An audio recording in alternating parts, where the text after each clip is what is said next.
A obra Ciúme e Inveja, o veneno das relações explora as complexidades emocionais que permeiam as interações humanas, destacando como sentimentos como ciúme e inveja podem corroer a saúde dos relacionamentos.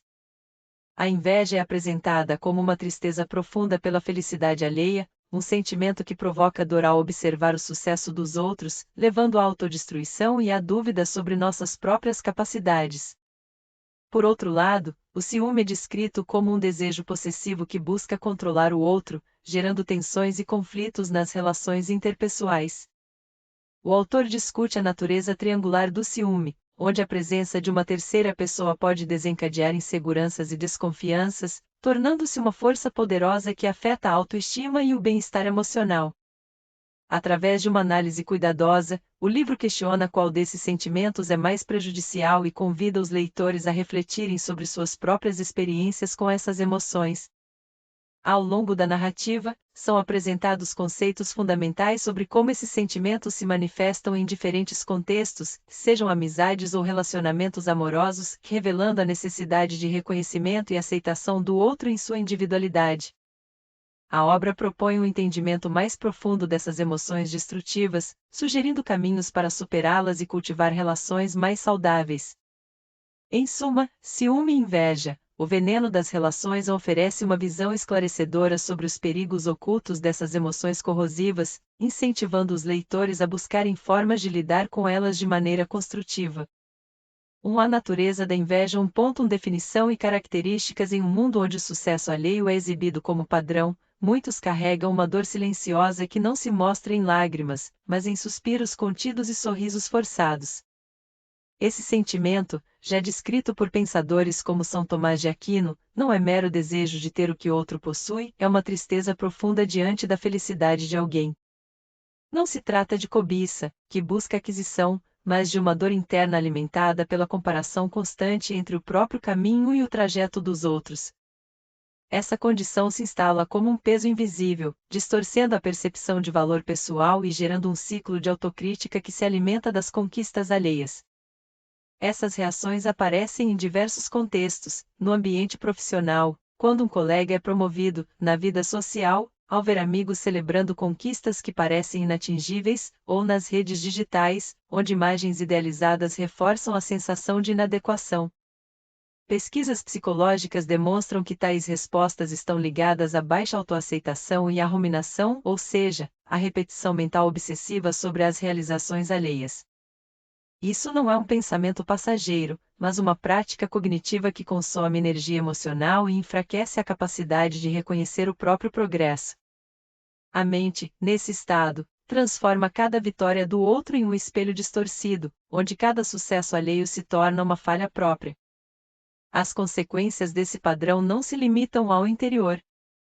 Elas se manifestam em atitudes sutis, mas corrosivas, elogios disfarçados de crítica, silêncios estratégicos diante de boas notícias, ou a desvalorização implícita das conquistas de quem está próximo.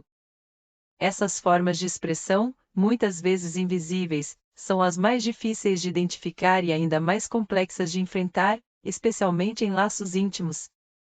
Quando alguém que amamos é o alvo dessas reações, a relação passa a ser marcada por tensões não nomeadas, onde a lealdade se confunde com competição e o carinho se torna condicionado à ausência de ambição do outro. Ao longo da história, filósofos e psicólogos buscaram compreender essa realidade como uma resposta humana complexa, enraizada na necessidade profunda de pertencimento e validação. Estudos contemporâneos confirmam que esses processos mentais são universais, mas sua intensidade varia conforme a formação emocional e os modelos sociais internalizados. A exposição constante a padrões irreais, somada à falta de ferramentas para lidar com a frustração, amplifica essas reações. O resultado é uma cultura em que reconhecer a felicidade do outro torna-se um ato quase revolucionário, e em que cultivar alegria genuína pelo bem-estar alheio exige esforço consciente. Essa dinâmica, embora comum, não é inevitável. Ela pode ser desmontada com compreensão, prática e reconhecimento das próprias feridas emocionais. Mas antes disso, é necessário identificar seus mecanismos sem julgamento. O próximo passo é entender como esse tipo de sofrimento se conecta às estruturas dos vínculos humanos, como ele se esconde nas conversas cotidianas, nos gestos aparentemente neutros e nas escolhas que parecem triviais. A próxima etapa revelará como esses padrões se manifestam nas relações mais próximas, onde a intimidade não protege, mas muitas vezes intensifica esse tipo de dor. 1.2 Impacto nas relações pessoais. Na convivência humana, certas emoções se escondem em silêncio, mas desgastam com profundidade. Quando alguém observa o sucesso de um colega, um amigo ou mesmo um familiar, a reação interna pode se transformar em uma corrosão lenta da confiança mútua. Estudos da Universidade de Harvard mostram que ambientes onde predominam esses desconfortos psicológicos registram 47% mais conflitos interpessoais e 32% menos cooperação espontânea. Essa realidade não se limita ao círculo íntimo. Em equipes de trabalho, a presença desses estados interfere diretamente na produtividade e na retenção de talentos, criando um clima de suspeita onde antes existia troca genuína. Essas condições não surgem do vácuo. São alimentadas por comparações constantes, muitas vezes intensificadas por redes sociais que exibem versões idealizadas da vida alheia. A percepção de inferioridade, mesmo quando infundada, gera um ciclo interno de autocrítica e desvalorização. Pesquisas do Instituto Brasileiro de Psicologia Social revelam que 68% dos indivíduos que relatam insatisfação persistente com sua trajetória também afirmam monitorar ativamente as conquistas dos outros. Esse hábito não é neutro, ele altera a maneira como nos relacionamos, transformando gestos de apoio em atos calculados, elogios em armadilhas sociais e conversas em avaliações implícitas. As consequências se estendem além da esfera emocional. Em contextos familiares, essa dinâmica pode levar à ruptura de laços que antes pareciam sólidos. Um caso documentado pela Associação Brasileira de Terapia Familiar envolveu uma irmã que, durante anos, sabotou sistematicamente os projetos profissionais da outra, movida por uma dor silenciosa diante do reconhecimento que a irmã recebia. Essa prática, raramente admitida, é mais comum do que se imagina. O dano não reside apenas no ato em si, mas na perda da capacidade de celebrar o outro, uma habilidade essencial para relações saudáveis e duradouras. Em ambientes organizacionais, os efeitos são igualmente devastadores. Equipes cujos membros operam sob essa sombra tendem a evitar colaborações, ocultar informações e resistir a inovações que possam destacar alguém. Um levantamento da Fundação Getúlio Vargas aponta que 53% dos líderes relatam dificuldades para promover meritocracia por medo de gerar ressentimentos entre pares. Nesse cenário, o mérito é suprimido não por falta de competência, mas pelo temor das reações que ele pode provocar. A cultura do silêncio se instala, e com ela, a estagnação. Essa realidade revela uma contradição profunda. Enquanto buscamos conexões autênticas, nossas próprias emoções nos afastam delas. Construir vínculos verdadeiros exige coragem para reconhecer o brilho alheio sem sentir que ele apaga o nosso. Isso não é apenas um desafio individual, é um imperativo coletivo. Sem essa mudança, os espaços onde vivemos, trabalhamos e amamos continuarão sendo campos minados por sentimentos mal compreendidos. Diante disso, torna-se urgente repensar como cultivamos o convívio humano. A próxima etapa deste percurso investiga como esses padrões se voltam contra quem os alimenta, transformando a dor externa em sofrimento interno. A autoimagem, nesse contexto, deixa de ser um reflexo da realidade e passa a ser uma prisão construída por comparações incessantes. É nesse território que o próximo capítulo nos conduz, ao coração da autodestruição disfarçada de justiça.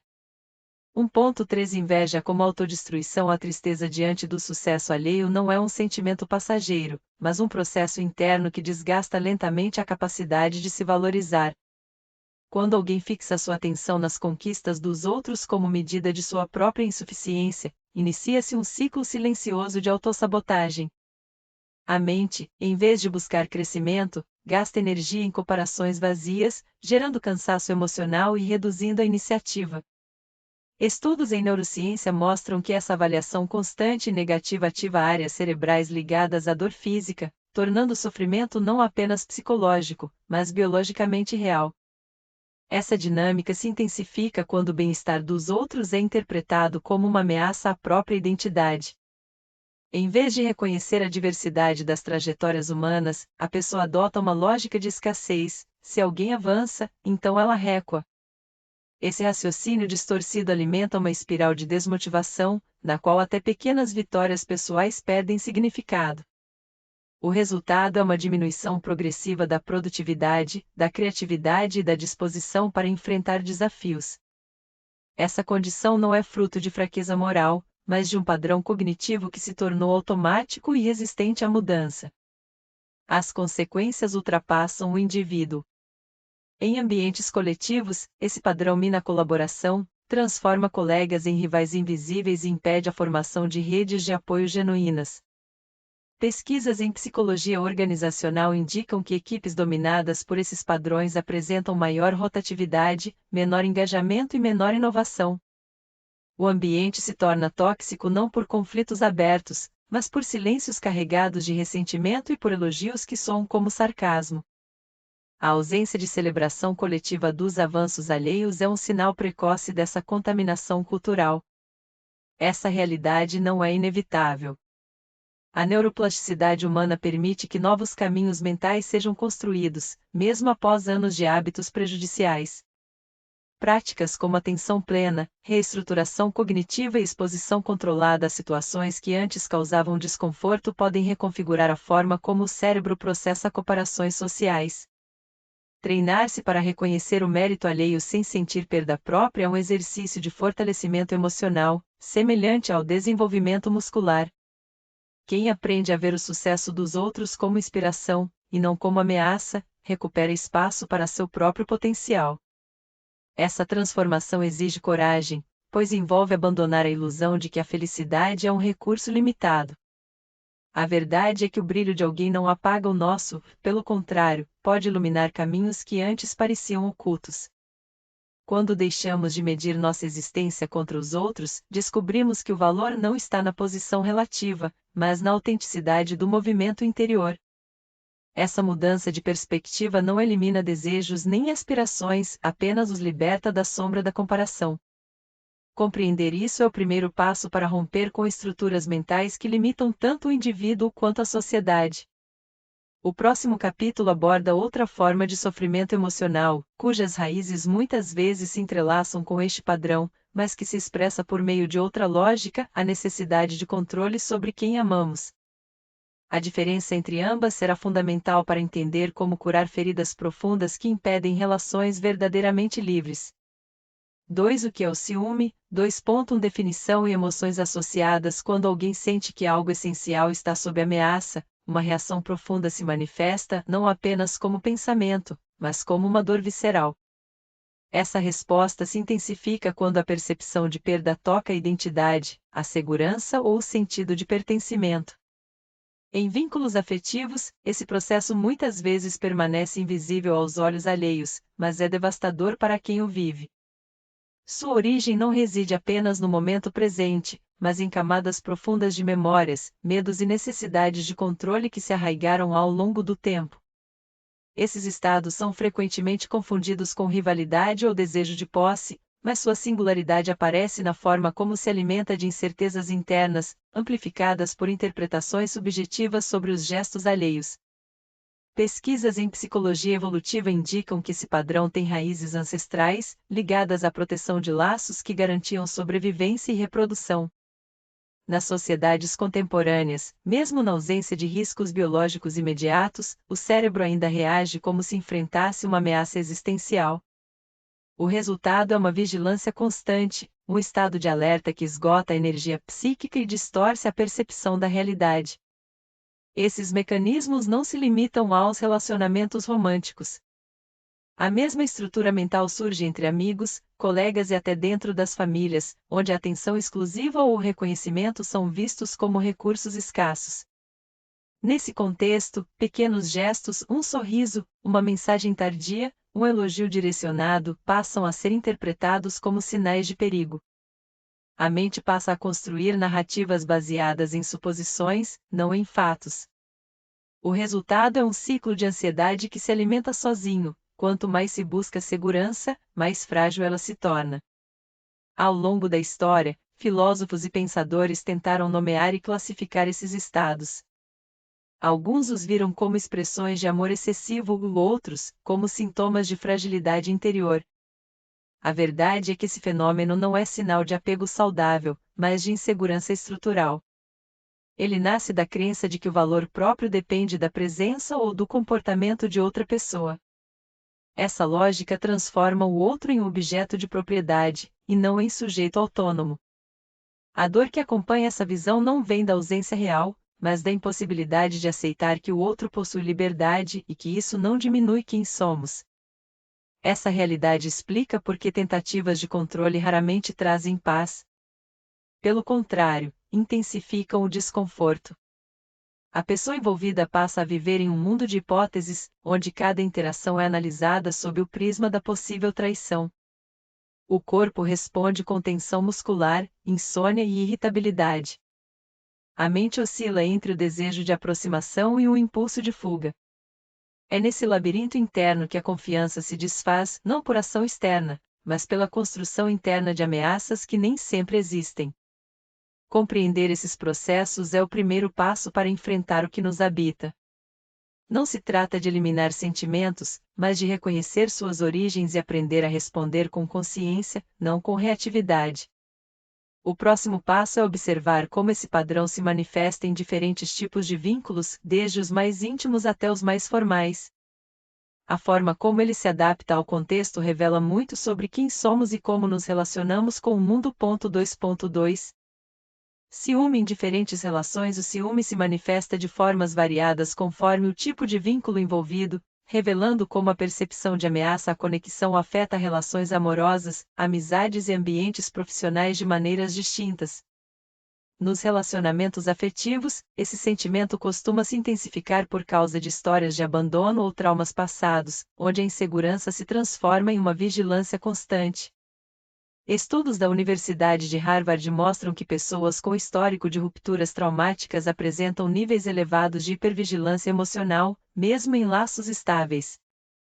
Essa condição não surge de atos reais de deslealdade, mas de uma estrutura interna que interpreta qualquer mudança de comportamento como sinal de perda iminente.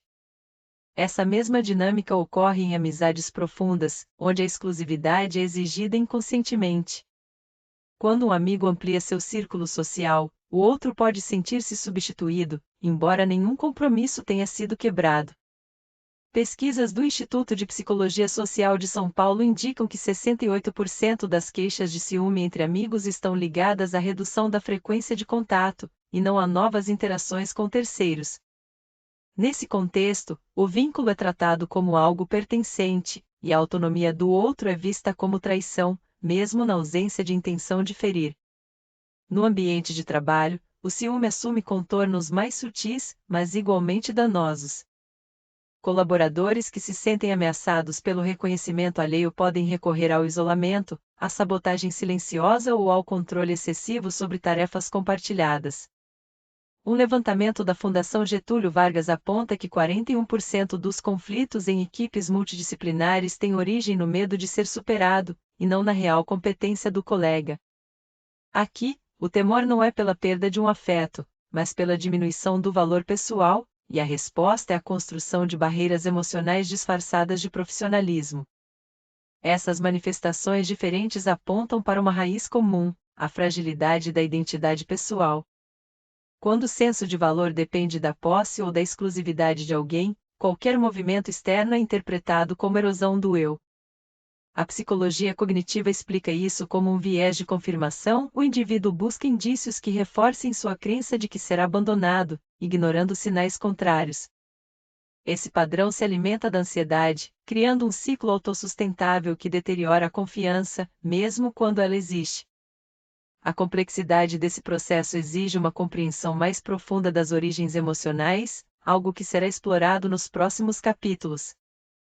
A influência da infância, das relações familiares precoces e dos modelos sociais internalizados moldam como cada pessoa lida com a ideia de perda.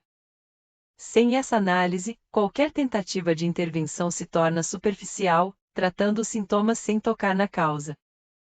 Compreender essas camadas permite reconhecer que o sofrimento não está no outro, mas na maneira como o self interpreta sua própria vulnerabilidade. A cura começa quando se deixa de ver o mundo como um campo de batalha por atenção e passa-se a vê-lo como um espaço onde o valor não é roubado, mas construído. Esse deslocamento mental é o primeiro passo para libertar os laços da possessividade e abrir espaço para conexões genuínas. Essa transformação exige coragem, pois implica aceitar que ninguém pertence inteiramente a ninguém e que a verdadeira intimidade nasce da liberdade, não da contenção. O próximo capítulo mergulhará nas raízes profundas dessa condição, revelando como memórias antigas continuam a governar comportamentos presentes, mesmo quando conscientemente rejeitadas. 2.3 Consequências do ciúme. O ciúme se manifesta como uma perturbação constante da paz interior, criando um estado de alerta contínuo que desgasta a segurança emocional de quem o vive. Essa condição não é passageira. Estudos mostram que pessoas submetidas a padrões intensos de desconfiança apresentam níveis elevados de cortisol, o hormônio do estresse, em comparação com aquelas que vivem em ambientes marcados por confiança mútua. A mente, presa a expectativas infundadas, passa a interpretar até os gestos mais neutros como ameaças, gerando um ciclo vicioso em que a realidade é distorcida pela ansiedade. Essa tensão crônica afeta o sono, a concentração e a capacidade de sentir prazer nas atividades cotidianas. Esses padrões se expandem além da esfera individual, corroendo as bases das relações interpessoais. Vínculos que antes eram sustentados por afeto e liberdade tornam-se campos de batalha silenciosos, onde a comunicação é substituída por vigilância e controle. Pesquisas longitudinais indicam que casais em que um dos parceiros exibe comportamentos obsessivos de rastreamento ou interrogatório têm taxas de separação 2 vezes maiores do que aqueles que cultivam abertura e respeito pelos limites alheios. A tentativa de garantir posse acaba por afastar o próprio objeto dessa posse, pois ninguém permanece em um vínculo onde sua autonomia é constantemente questionada. O resultado é uma solidão disfarçada de intimidade. As manifestações mais graves dessa dinâmica incluem condutas agressivas, desde insultos verbais até violência física, frequentemente justificadas como atos de proteção ou amor. Dados coletados por instituições de saúde pública revelam que mais de 60% dos casos de abuso emocional em uniões estáveis estão associados a padrões de desconfiança patológica. O indivíduo não age por maldade, mas por um profundo medo de perda, moldado por experiências anteriores de abandono ou rejeição. Essa dor internalizada se transforma em uma arma contra o outro, sem que haja plena consciência de que a própria ferida é a verdadeira inimiga. A violência, nesse contexto, é menos um ato de poder do que uma tentativa desesperada de controlar o incontrolável. Essa realidade não é inevitável. A neurociência moderna aponta que o cérebro humano possui plasticidade suficiente para reconfigurar respostas emocionais aprendidas, especialmente quando a intervenção consciente é apoio estruturado.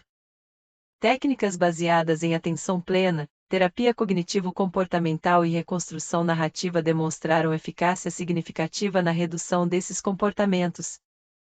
O caminho não passa por suprimir sentimentos, mas por compreendê-los como sinais internos que pedem cuidado, não controle. Quando alguém aprende a acolher sua insegurança sem projetá-la no outro, começa-se a desmontar a lógica que sustenta esse tipo de sofrimento. Essas transformações exigem tempo, paciência e, muitas vezes, ajuda profissional, mas os benefícios vão além da simples manutenção do vínculo. A recuperação da autonomia emocional permite que as relações voltem a ser espaços de crescimento mútuo, e não de contenção. O que antes era visto como amor possessivo passa a ser reconhecido como uma forma distorcida de apego, e isso abre espaço para novos modos de se relacionar. A liberdade genuína não é a ausência de vínculo, mas a capacidade de mantê-lo sem medo. E é nesse ponto que a próxima etapa da investigação se torna essencial. Entender como outro sentimento profundamente enraizado, embora diferente em sua origem, opera em paralelo e às vezes se entrelaça com esse mesmo sofrimento. 3. Comparando inveja e ciúme. 3.1 Diferenças fundamentais entre as complexidades das relações humanas. Algumas emoções se disfarçam de cuidado ou apego, mas revelam, em sua essência, um desequilíbrio interno que desgasta a confiança e a serenidade. Essas manifestações não são reações passageiras, são padrões profundos que moldam como nos relacionamos, como enxergamos o outro e como nos vemos a nós mesmos.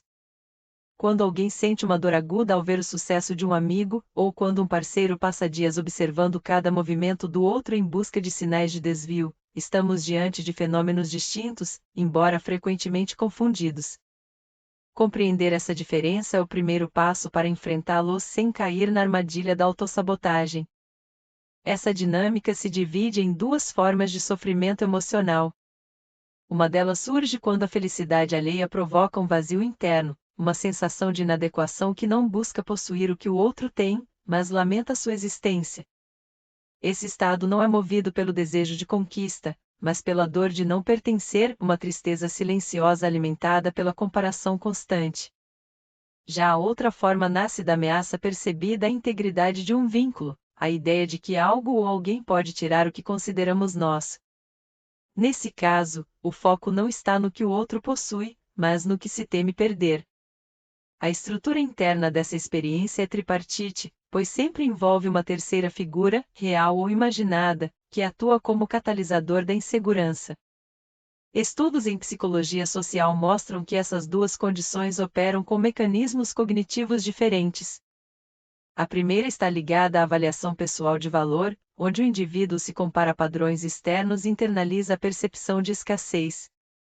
A segunda está ancorada na memória afetiva e na expectativa de abandono, muitas vezes alimentada por experiências passadas que deixaram marcas profundas.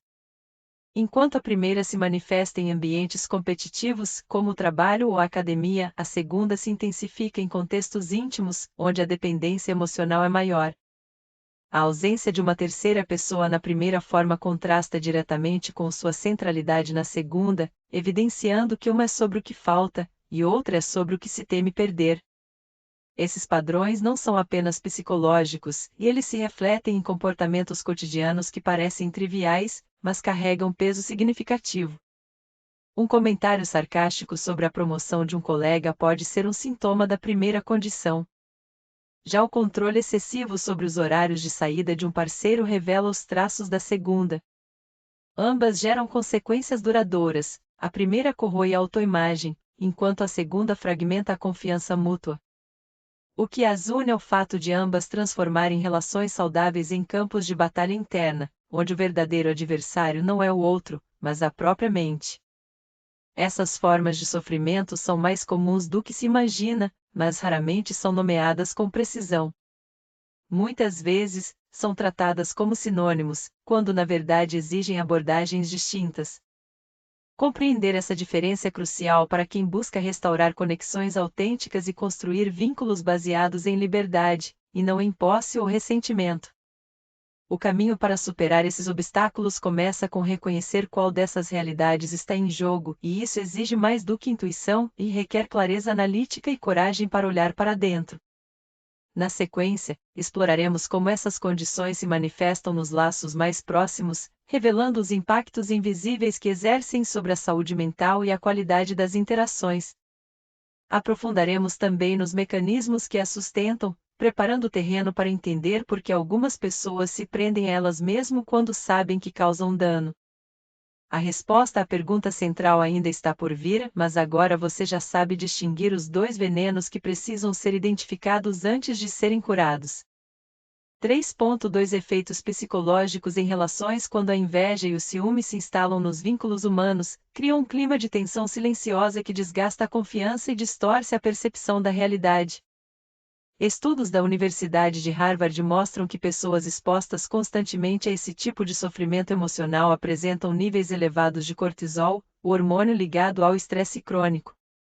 Essa condição não apenas altera o funcionamento cerebral, mas também reduz a capacidade de regular as emoções, levando a reações exageradas diante de situações comuns. A mente, sob essa pressão interna, passa a interpretar gestos neutros como ameaças, alimentando um ciclo vicioso de suspeita e isolamento. Esses padrões se manifestam com frequência em ambientes íntimos, onde a necessidade de controle se transforma em vigilância constante. Pesquisas do Instituto de Psicologia Aplicada indicam que mais de 68% dos casos de separação conjugal citam esse tipo de comportamento como fator decisivo. A ansiedade não se limita ao medo de perder alguém, mas se expande para uma crença interna de inadequação, a ideia de que não se é suficiente para manter o vínculo. Esse sentimento se alimenta de comparações invisíveis, em que cada interação externa é vista como potencial risco e cada sucesso alheio é interpretado como crítica implícita à própria existência. As consequências ultrapassam a esfera emocional e invadem o corpo e a vida social. Indivíduos sob essa pressão apresentam maior incidência de insônia, distúrbios gastrointestinais e enfraquecimento do sistema imunológico.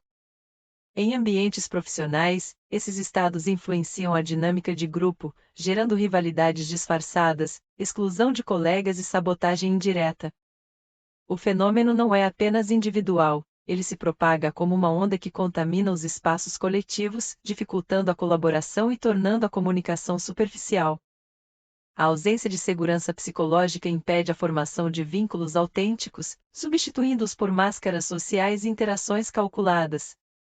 Essa realidade é agravada pela falta de reconhecimento público desses mecanismos internos. Muitos ainda os confundem com sinais de amor ou dedicação, quando na verdade expressam profunda insegurança. Terapeutas cognitivo-comportamentais apontam que o tratamento eficaz exige a desconstrução de crenças distorcidas sobre posse, merecimento e valor pessoal.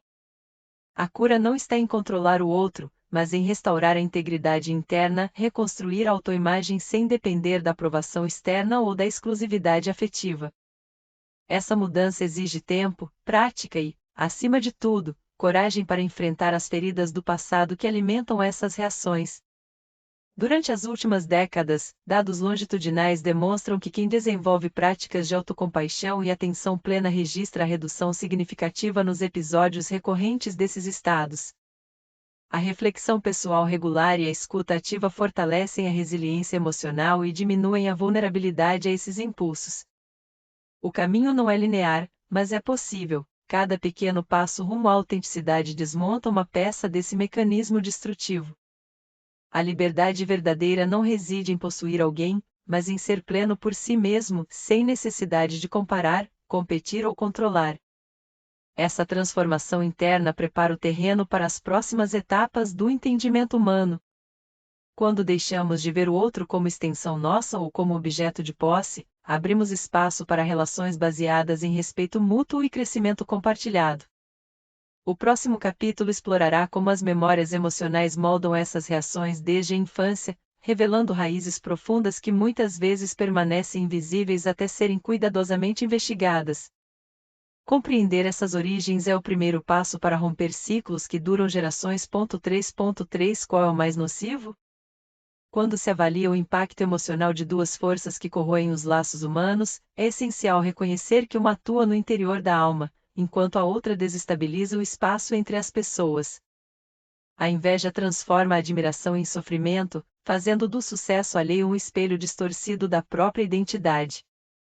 Esse processo não exige interação direta para causar dano, basta a percepção de que alguém avança, brilha ou conquista. O resultado é uma corrosão silenciosa, na qual a autoimagem se desgasta aos poucos, levando à negação das próprias potencialidades e ao isolamento emocional. Esse ciclo é intensificado por padrões culturais que priorizam a competição em vez da cooperação, criando ambientes onde a felicidade dos outros parece uma ameaça implícita. Já o ciúme opera em uma estrutura relacional tripartite, na qual a presença real ou imaginada de um terceiro gera tensão constante. Aqui, o foco não está no que o outro possui, mas no medo de perder aquilo que se considera próprio.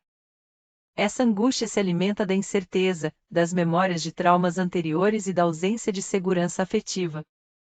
Não se trata apenas de ciúme no sentido clássico, mas de um sistema interno de vigilância constante, em que cada gesto, palavra ou silêncio é interpretado como sinal de abandono. Estudos sobre vínculos interpessoais mostram que indivíduos sob essa pressão tendem a desenvolver comportamentos de controle, monitoramento e até agressividade disfarçada, tudo para evitar o que mais temem, a perda. Comparar essas duas realidades não é uma tarefa de hierarquização simples, pois ambas produzem consequências profundas, mas distintas. A inveja mina a fundação da autoestima, tornando o indivíduo seu próprio algoz. O ciúme desfaz os pilares da confiança mútua, transformando relacionamentos em campos de batalha. A primeira pode persistir mesmo na solidão, sem necessidade de vítima externa. A segunda exige sempre outro sujeito para existir e, por isso, sua destruição é coletiva. Enquanto a inveja gera silêncio interior e autossabotagem, o ciúme explode em confrontos, acusações e rupturas visíveis. Ambas são venenosas, mas operam em camadas diferentes da experiência humana. Uma corrompe o eu, a outra envenena o nós. Na prática, quem sofre com a inveja muitas vezes não busca ajuda, pois vê seu sofrimento como sinal de fraqueza ou vergonha, termos que ainda carregam estigmas sociais. Quem vive o ciúme frequentemente justifica suas ações como amor excessivo, dificultando a percepção do dano. Esses padrões são resistentes porque estão entrelaçados à história pessoal e às normas culturais que naturalizam a possessividade e a comparação. O caminho para enfrentá-los exige reconhecimento sem julgamento, e isso só é possível quando se entende que ambos surgem de feridas não curadas, não de maldade intencional. Essa compreensão abre espaço para novas abordagens. Em vez de combater os sintomas, é necessário tratar as raízes, inseguranças profundas, experiências de abandono, modelos familiares disfuncionais e sistemas sociais que premiam a posse em vez do compartilhamento. Os próximos capítulos explorarão essas origens com detalhes práticos, mostrando como reconstruir a confiança interna e externa. A mudança real não vem da tentativa de suprimir emoções, mas da transformação da relação consigo mesmo e com os outros por meio de consciência, paciência e reestruturação emocional. 4 raízes emocionais do ciúme. 4. Insegurança e baixa autoestima. Muitos dos conflitos que desgastam os laços humanos têm origem em estados internos pouco reconhecidos, mas profundamente influentes. Quando alguém vive sob a sombra de uma percepção distorcida de si mesmo, até os gestos mais neutros passam a ser interpretados como sinais de rejeição ou ameaça. Essa condição, muitas vezes silenciosa, molda como as pessoas se relacionam com os outros, transformando afeto em vigilância e confiança em suspeita. Estudos psicológicos recentes apontam que indivíduos com essa forma de autopercepção negativa tendem a projetar medos antigos sobre situações atuais, criando uma realidade emocional que não corresponde à objetividade dos fatos. Esses padrões não surgem do nada. Eles se consolidam ao longo da infância e da adolescência, alimentados por experiências de negligência, comparação excessiva ou reforço contínuo de falhas. A ausência de validação emocional durante fases cruciais do desenvolvimento pode deixar marcas duradouras, fazendo com que a pessoa cresça acreditando que seu valor depende da aprovação alheia. Essa crença se torna um filtro constante por meio do qual tudo é avaliado. Um texto sem resposta, um silêncio prolongado, uma risada em grupo, tudo pode ser visto como indício de abandono iminente. O resultado é um estado crônico de tensão, onde o corpo e a mente permanecem em alerta, mesmo quando não há perigo real. Essa dinâmica se espalha por todos os tipos de vínculos, amizades, parcerias profissionais, relacionamentos amorosos.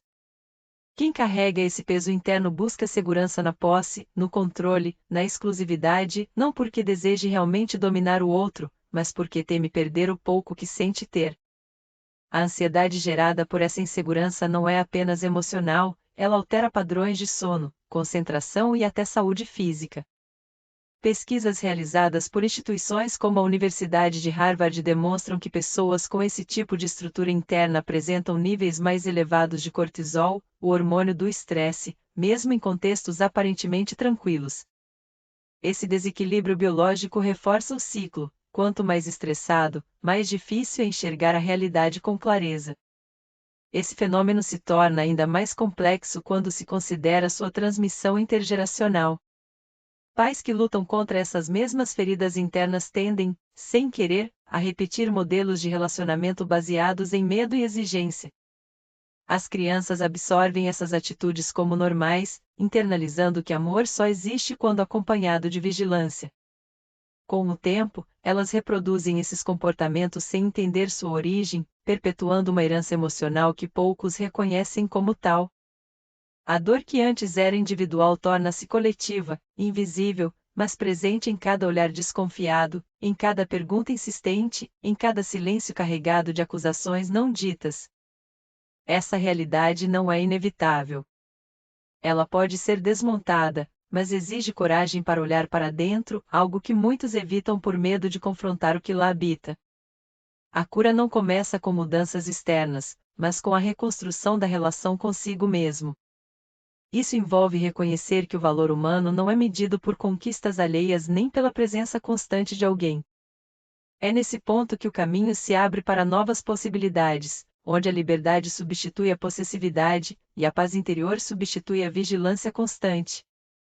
O próximo passo deste capítulo explora como memórias antigas continuam a influenciar as escolhas presentes, mesmo quando não são conscientemente lembradas. 4.2 Experiências passadas e traumas. As vivências da infância deixam marcas profundas na maneira como entendemos os vínculos afetivos no presente.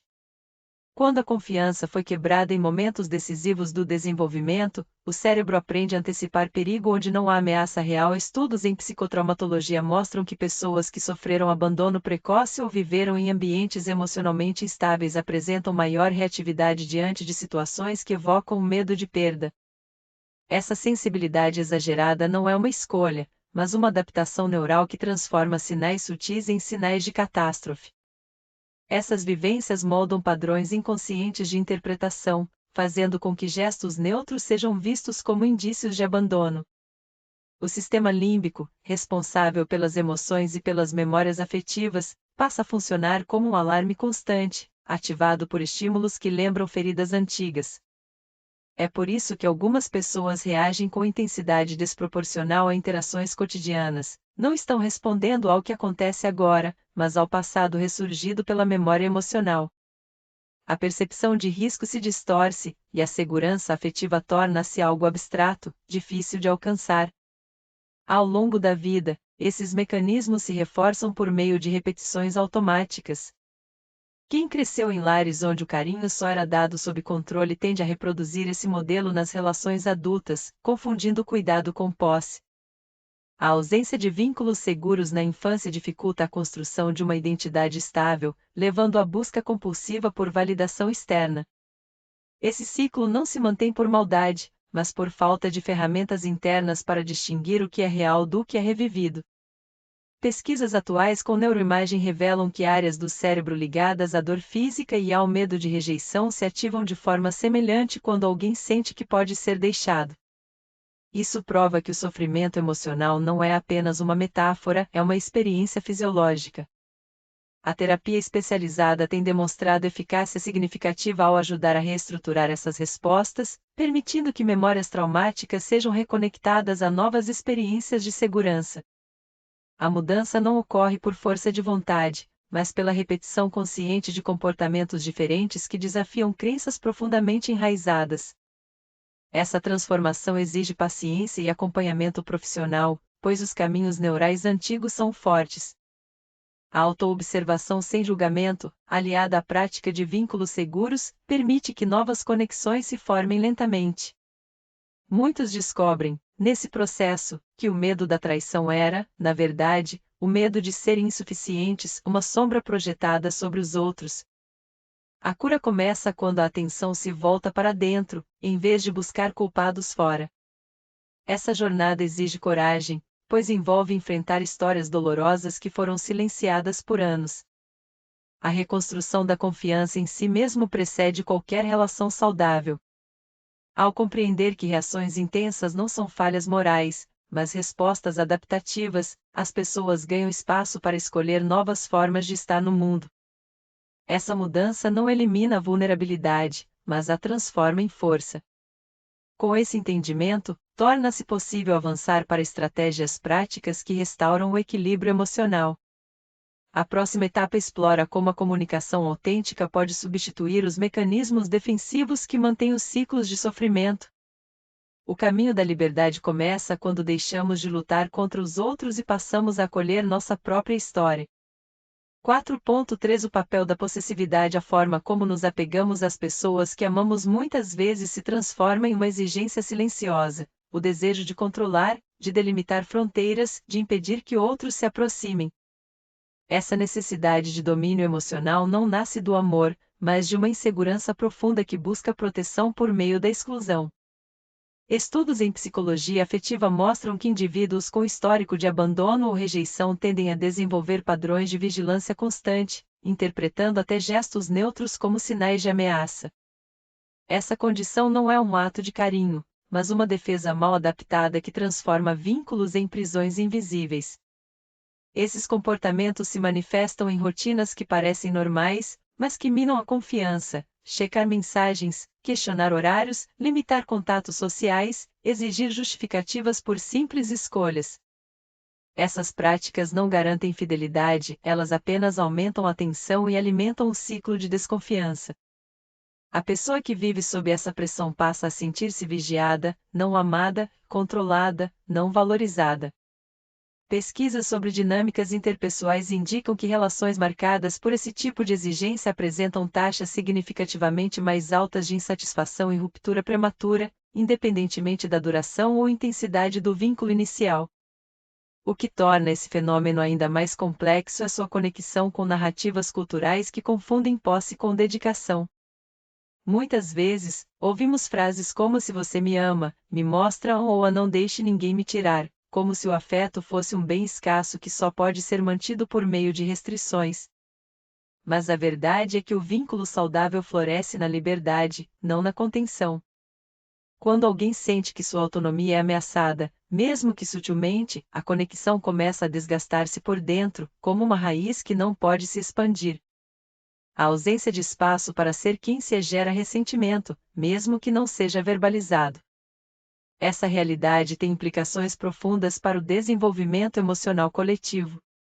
Em ambientes onde essas práticas são normalizadas, seja em casais, amizades ou até no ambiente corporativo, a capacidade de confiar se deteriora progressivamente. As pessoas aprendem a esconder partes de si mesmas para evitar conflitos, criando relações superficiais e distantes. Esse tipo de clima emocional é particularmente prejudicial quando se trata de crianças e adolescentes, que internalizam esses padrões como normais e os replicam nas próprias vidas adultas. A transmissão intergeracional desses hábitos é um dos maiores desafios para a construção de laços mais saudáveis. Compreender isso não significa condenar o desejo de proximidade, mas reconhecer que a segurança verdadeira não vem da exclusividade imposta, e sim da confiança construída. O caminho para superar essas tendências exige coragem, a coragem de aceitar que ninguém pertence a ninguém, e que o amor genuíno se fortalece na liberdade, não na contenção. Ao invés de tentar manter alguém preso, é preciso cultivar um território emocional onde ambos possam crescer sem medo. Isso requer prática, paciência e, acima de tudo, a disposição de olhar para dentro antes de exigir mudanças externas. Essa mudança interna é o ponto de partida para as estratégias que serão exploradas no próximo capítulo. A construção de vínculos autênticos depende menos de regras e controle, e mais da capacidade de acolher a incerteza sem recorrer à dominação. Quando deixamos de ver o outro como um bem a ser guardado, começamos a vê-lo como um ser livre, e é nesse reconhecimento que reside a única forma duradoura de pertencimento. 5. Superando a inveja. 5. Reconhecimento e aceitação. Muitas pessoas vivenciam esse tipo de sofrimento sem compreender sua origem, confundindo a dor interna com falhas externas. A capacidade de observar sem julgar é o primeiro passo para transformar o que parece insuportável em algo passível de compreensão. Estudos em psicologia clínica mostram que indivíduos que conseguem nomear suas emoções sem rejeitá-las apresentam maior resiliência e menor tendência a agir de forma impulsiva. Esse fenômeno não é sinal de fraqueza, mas de maturidade emocional, uma habilidade que se desenvolve com prática, não um dom inato. Essas condições surgem com frequência em ambientes onde a comparação se torna rotineira, seja nas redes sociais, no trabalho ou entre amigos próximos. Quando alguém percebe que outro alcançou algo desejado, a mente pode reagir automaticamente com desconforto, muitas vezes mal interpretado como inveja. Contudo, essa reação é antes um sinal de valorização própria em crise. A dor não vem do sucesso alheio, mas da sensação de que o próprio caminho está inadequado. Pesquisas sobre atenção plena indicam que a simples prática de reconhecer esse desconforto, sem tentar eliminá-lo, reduz sua intensidade em até 40% em poucas semanas.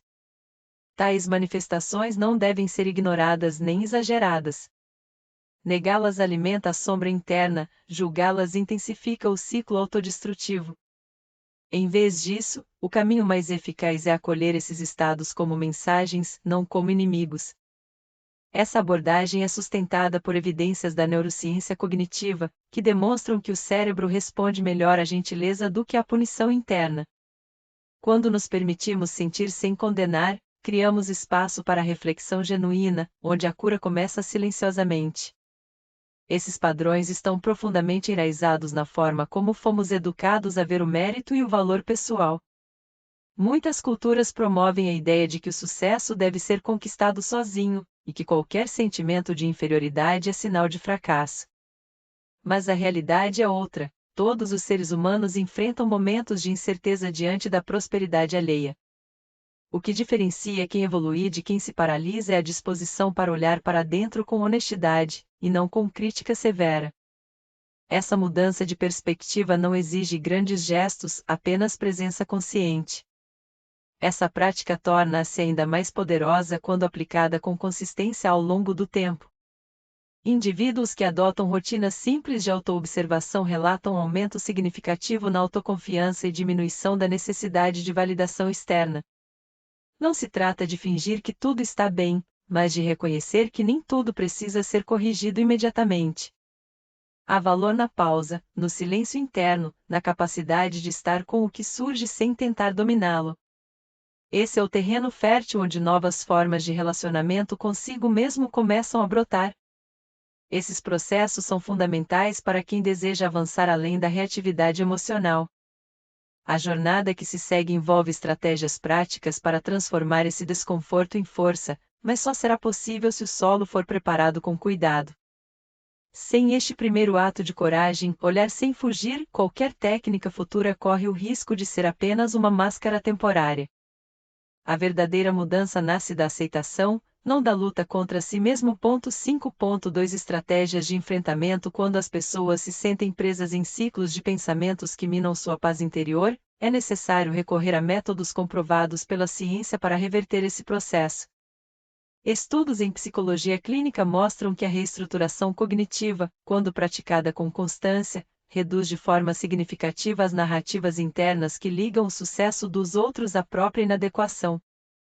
Essa técnica consiste em identificar automaticamente essas ideias distorcidas e substituí-las por interpretações mais equilibradas e realistas. A mudança não acontece por simples desejo, mas por treino contínuo, tal como ensinado em protocolos validados por instituições acadêmicas de referência.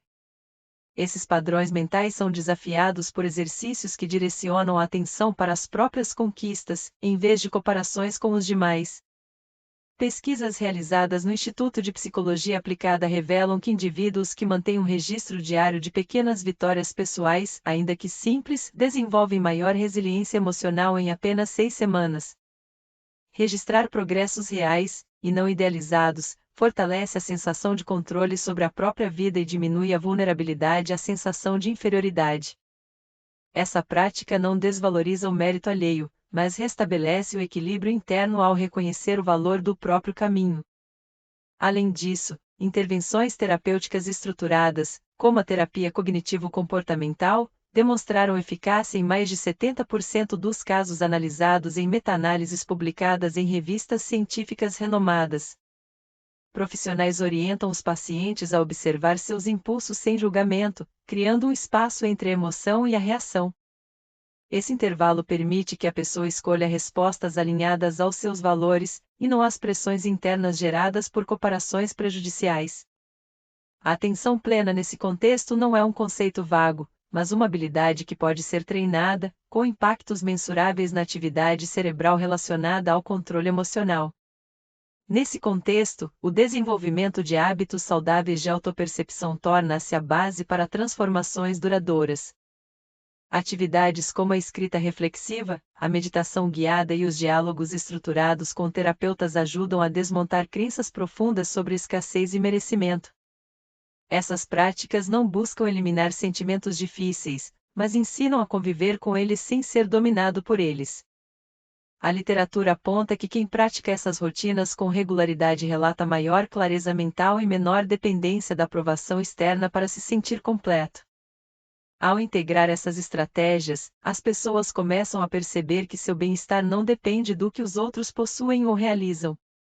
Esse deslocamento de foco é o primeiro passo para uma vida menos ansiosa e mais autêntica. A construção da confiança em si mesmo passa a ser o centro da experiência emocional, substituindo a vigilância constante contra ameaças imaginadas.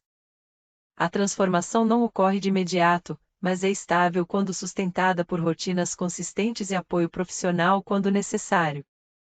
Essa evolução prepara o terreno para uma nova fase, a capacidade de se alegrar com o sucesso alheio sem sentir que lhe diminui o próprio valor. A jornada de superação não termina com o controle da dor, mas com o cultivo de uma presença mais generosa diante do mundo. O próximo passo envolve ampliar essa perspectiva, aprendendo a se conectar profundamente com os outros sem medo ou possessividade, um movimento que exige maturidade emocional e uma nova forma de enxergar os vínculos humanos. 5.3 Cultivando a empatia e a alegria. Quando o coração se abre à possibilidade de celebrar o que outro conquista, uma transformação silenciosa ocorre. Essa mudança não nasce de esforço forçado, mas de um treinamento contínuo da atenção, aprender a observar sem comparar, a escutar sem medir, a reconhecer sem julgar. Estudos demonstram que indivíduos que praticam regularmente essa forma de presença emocional apresentam níveis significativamente menores de tensão interna e maior resiliência diante de situações que antes desencadeavam desconforto. O simples ato de se alegrar com o sucesso alheio, quando cultivado com intenção, reconfigura as conexões neurais associadas à rivalidade e à escassez. Essa prática se sustenta em habilidades acessíveis a todos, como a escuta ativa e a reflexão sobre os próprios padrões de pensamento. Em vez de interpretar a felicidade de alguém como uma ameaça, o indivíduo passa a vê-la como um sinal de que o mundo pode ser generoso e que sua própria jornada não precisa competir com a dos outros. Pesquisas em psicologia positiva apontam que pessoas capazes de sentir alegria genuína pelo bem-estar alheio relatam maior satisfação com a vida, mesmo em contextos de pressão ou limitação. Esse estado não é indiferença, mas sim uma forma profunda de conexão humana que transcende a lógica da posse e do mérito individual. As consequências dessa atitude se estendem além do plano pessoal. Em ambientes colaborativos, seja no lar, no trabalho ou entre amigos, essa postura reduz tensões ocultas, diminui a necessidade de validação externa e fortalece laços baseados em confiança, não em controle. Quando os membros de um grupo aprendem a reconhecer conquistas sem sentir-se diminuídos, a dinâmica coletiva se torna mais fluida e produtiva. A ausência de competição disfarçada permite que ideias fluam livremente, que erros sejam vistos como oportunidades e que o apoio mútuo se torne natural, não forçado. Essa mudança interna exige paciência e repetição consciente. Não se trata de fingir entusiasmo, mas de desenvolver uma nova forma de perceber o mundo, uma que reconhece a abundância em vez da escassez. Técnicas simples, como anotar 3 momentos por semana em que alguém foi feliz e refletir sobre como isso afetou você, ajudam a reforçar esse novo hábito mental. Com o tempo, o cérebro passa a associar o sucesso alheio não à perda própria, mas à expansão do bem-estar coletivo. Esse processo é lento, mas duradouro, pois toca nas raízes da identidade e da segurança interior. À medida que essa forma de estar no mundo se consolida, ela prepara o terreno para enfrentar outras dificuldades emocionais. O mesmo olhar empático que permite celebrar o outro também ajuda a compreender as fontes da ansiedade relacionada à posse, à exclusividade e ao medo de perda. Ao desfazer a ligação entre valor pessoal e posse, cria-se espaço para uma nova maneira de amar, sem exigências, sem vigilância, sem medo. Essa liberdade interior é o primeiro passo para construir relações verdadeiramente seguras, onde ninguém precisa ser controlado para ser amado. Essa evolução não elimina os desafios humanos, mas os transforma. Ela oferece um caminho para viver com plenitude, mesmo diante das incertezas. O futuro das relações humanas dependerá cada vez mais de quem escolhe ver na felicidade dos outros não uma sombra, mas uma luz que ilumina também seu próprio caminho. Nesse contexto, a verdadeira força não está em dominar, mas em acolher, e nisso reside o mais profundo ato de coragem. 6. Gerenciando o ciúme. 6. Comunicação aberta e honesta. Quando os medos permanecem silenciosos, as relações se enfraquecem por ausência de verdade. O silêncio, muitas vezes interpretado como indiferença ou desrespeito, constrói muros invisíveis entre pessoas que desejam se conectar. Em vínculos afetivos, sentimentos internos são frequentemente mal compreendidos como desafios à lealdade, levando a reações que distanciam em vez de aproximar.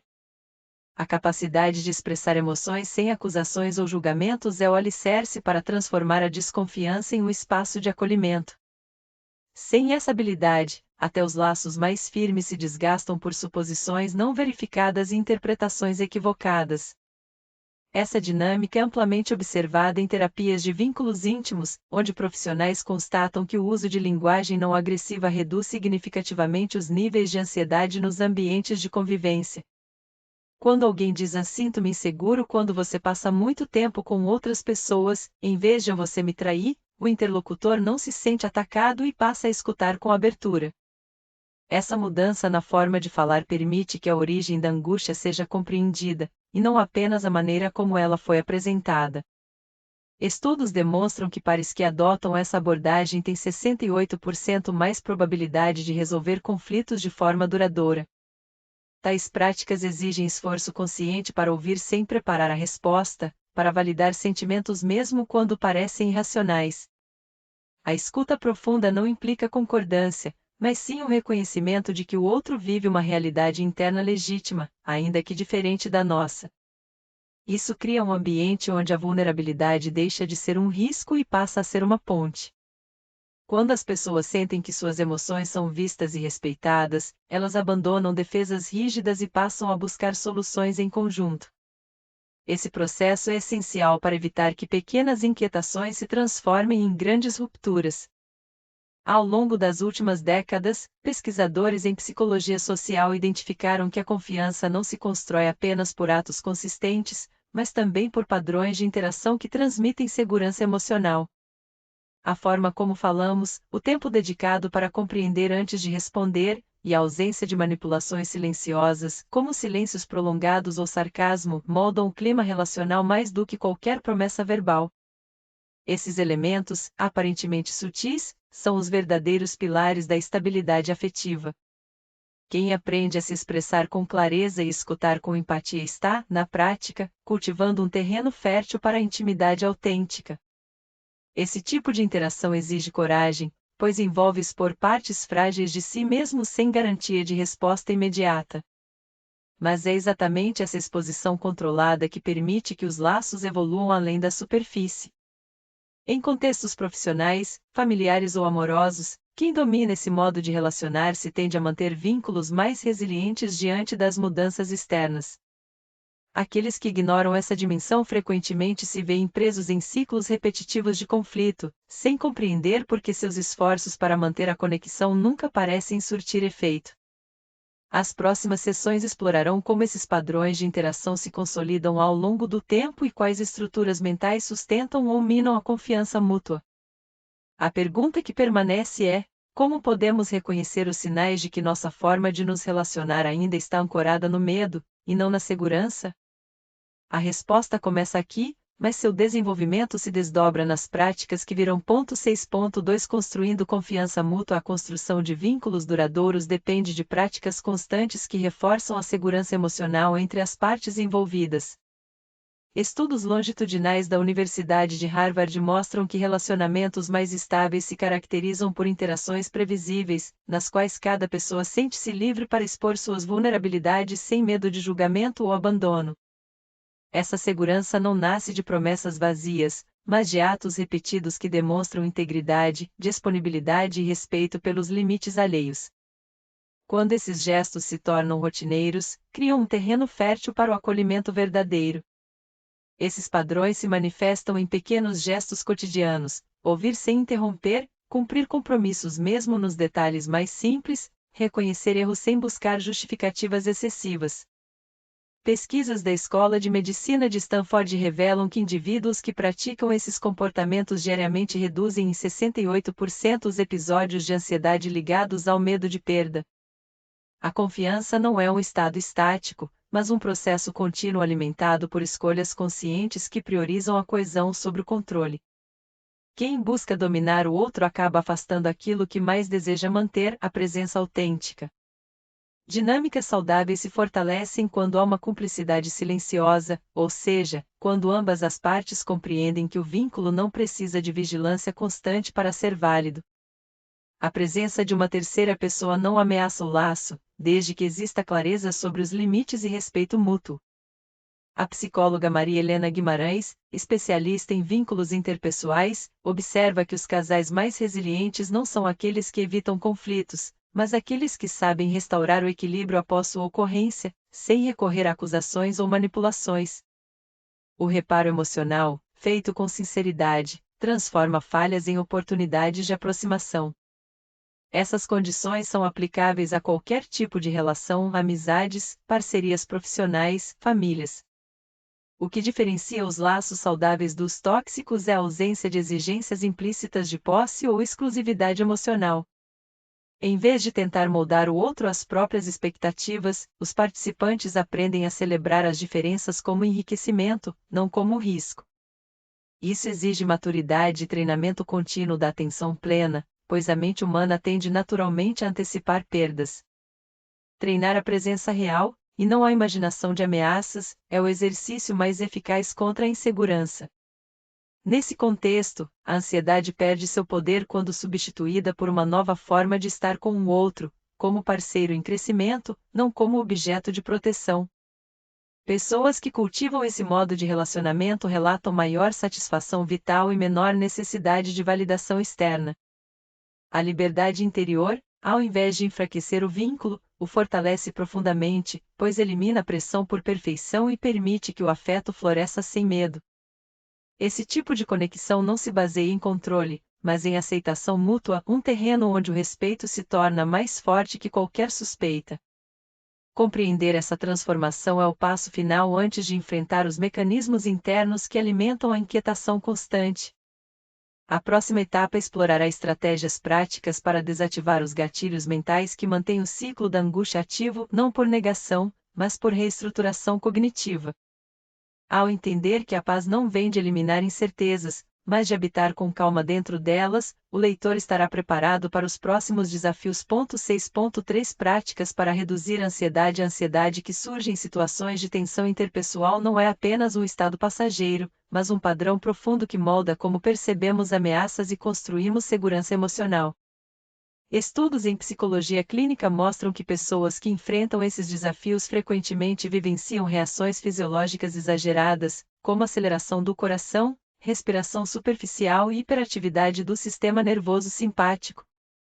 Essas respostas, embora naturais diante de perigos reais, tornam-se desproporcionais quando ativadas por pensamentos imaginários de perda ou infidelidade. O corpo reage como se houvesse um risco iminente, mesmo quando a realidade não o justifica. Esses padrões podem ser reequilibrados por meio de técnicas validadas por pesquisas replicáveis, como exercícios de controle respiratório e práticas de atenção plena. A técnica de inspiração lenta e prolongada, seguida por expiração ainda mais demorada, ativa diretamente o nervo vago, reduzindo mensuravelmente os níveis de cortisol. Quando realizada por apenas 5 minutos por dia, esse hábito altera a dinâmica cerebral ligada à vigilância constante, permitindo que o sistema nervoso recupere seu equilíbrio natural. Muitos participantes de programas de intervenção relatam que, após 6 semanas, observam uma mudança significativa na forma como respondem a gatilhos emocionais antes considerados incontroláveis. Além disso, a reestruturação cognitiva tem demonstrado eficácia consistente na redução de distorções mentais que alimentam esse tipo de sofrimento. Pessoas que tendem a interpretar silêncios como traição ou interações normais como sinais de abandono aprendem, com treinamento estruturado, a identificar esses pensamentos automáticos e substituí-los por interpretações mais equilibradas. Esse processo não exige negar os sentimentos, mas examiná-los com curiosidade, como se fossem hipóteses a serem testadas. Uma pesquisa realizada em centros de saúde mental apontou que 78% dos participantes que seguiram esse protocolo durante 3 meses apresentaram melhora clínica significativa nos níveis de preocupação obsessiva e comportamentos de controle.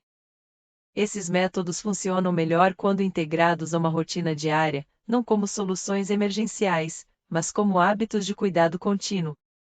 Assim como se pratica educação física para fortalecer o corpo, é necessário treinar a mente para resistir aos impulsos de alarme constante. A atenção plena, por exemplo, ensina a observar emoções sem se identificar com elas, criando espaço entre o estímulo e a reação. Isso permite que a pessoa escolha sua resposta, em vez de ser levada pela onda de pânico. A prática regular transforma o cérebro ao longo do tempo, fortalecendo áreas associadas à autorregulação e inibindo aquelas ligadas à reatividade emocional. Essa mudança não ocorre da noite para o dia, mas é duradoura quando sustentada por persistência e autoconhecimento. Quem avança nesse caminho descobre que a segurança não vem da posse absoluta, mas da confiança interna de ser capaz de lidar com incertezas sem perder o próprio centro. Essa transformação interior permite relações mais leves, mais autênticas e menos dependentes da validação externa. O resultado não é a ausência total de inquietação, mas a capacidade de conviver com ela sem ser dominado. Compreender essa jornada é o primeiro passo para liberar-se das correntes invisíveis que prendem muitos às suas próprias sombras. O próximo capítulo explorará como essas mudanças internas influenciam as dinâmicas coletivas em famílias, equipes e comunidades, onde os padrões individuais se multiplicam e se entrelaçam. A liberdade começa no interior, mas sua reverberação alcança muito além do eu. Referências: leia aí, Robert L. Devorre Cure, 7 Steps to Stop Worry from Stopping You. Rodale Books, 2005. Available at https://www.rodalesbooks.com/book/9781579548213. Smith, Richard H. Kim, Sung He. Comparative Dispositions, Enviende Gealouce Social Life. Annual Review of Psychology, volume 68, pp 497523, 2017. Available at https://www.norreviews.org/braços/10.146/nurev-PSY05PSY044138 Parrot, W.G. e H. Distinguishing the Experiences of Envy and Jealousy. Journal of Personality and Social Psychology, volume 64, no. 6, pp 906-920, 1993. Available at https://psicne.apa.org/record/1993-257768-00 Fernandes, Maria do Carmo. Ciúme e inveja, dimensões psicológicas e sociais. Editora Casa do Psicólogo, 2021. ISBN 978-85-396-1567-8 Costa, Ana Paula e Oliveira, João Carlos. Emoções tóxicas nos relacionamentos interpessoais, um estudo sobre ciúme e inveja no contexto brasileiro. Revista Brasileira de Psicologia Social, volume 15, no. 2, pp 45-67, 2023. Available at https://revistabrasileira-de-psicologia-social.org.br/artigo/ciumento-inveja-brasil-2023 Garcia, Luiz Fernando. A Psicologia da Inveja, da dor ao desejo destrutivo. Psicologia em Estudo, volume 28, e 00234, 2023. Available at https://periódicos.em.br/or/index.php/psicoestudo/article/view/65432 Almeida, Carla e Silva, Ricardo. Ciúme patológico e sua relação com a autoestima, evidências empíricas recentes. Psicologia, Teoria e Pesquisa, volume 39, e 39215, 2023. Available at https://ptp.cielo.org/article/pt/2023.v39/e39215/World Health Organization. Mental Health and Interpersonal Relationships, Guidelines for Emotional Well-Being. Geneva, 2022. Available at https://www.ru.id/publications/item/9789240049575 Mendes, Fernanda. Inveja e ciúme na era digital, novas formas de sofrimento emocional. Revista de Psicologia da Universidade de São Paulo, volume 41, no 3, pp. 1230, 2022. Available at https://www.revistas.usp.br/ruspo/article/view/18976 Borges, Pedro e Lopes, Mariana. O impacto da comparação social nas relações amorosas, um estudo longitudinal. Psicologia, Reflexão e Crítica, volume 36, no 1, p. 15, 2023. Available at https://psicologiareflexoecritica.springeropem.com/articles/10.186/S4155-023-002445-7.